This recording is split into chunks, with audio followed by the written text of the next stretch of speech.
एक बार शहंशाह अकबर के दरबार में बहुत ही अजीब मुकदमा आया, जिसने सभी को सोचने पर मजबूर कर दिया। हुआ यूं कि बादशाह अकबर के दरबार में दो महिलाएं रोती हुई पहुंची। उनके साथ में लगभग 2 या 3 साल का सुंदर सा बच्चा भी था।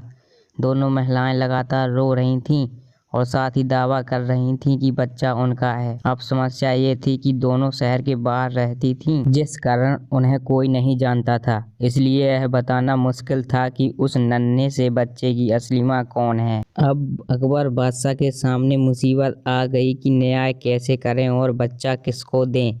इस बारे में उन्होंने एक एक करके सभी दरबारियों की राय ली, लेकिन कोई भी इस गुत्थी को नहीं सुलझा सका। और तभी बीरबल दरबार में पहुंच गए। बीरबल को देखकर बादशाह अकबर की आंखों में मानो चमक आ गई हो।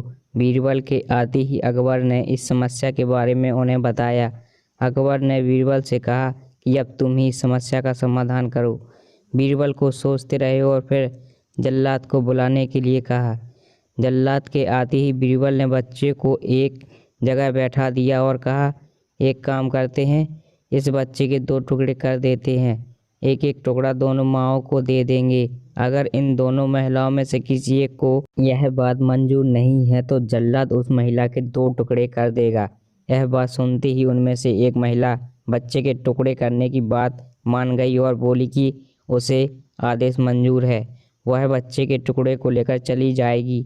लेकिन दूसरी महिला बिलख बिलख कर रोने लगी और बोलने लगी, मुझे बच्चा नहीं चाहिए, मेरे 2 टुकड़े कर दो, लेकिन बच्चे को मत काटो, यह बच्चा दूसरी महिला को दे दो। यह देखकर सभी दरबारी मानने लगे कि जो महिला डर की वजह से रो रही है वही दोषी है।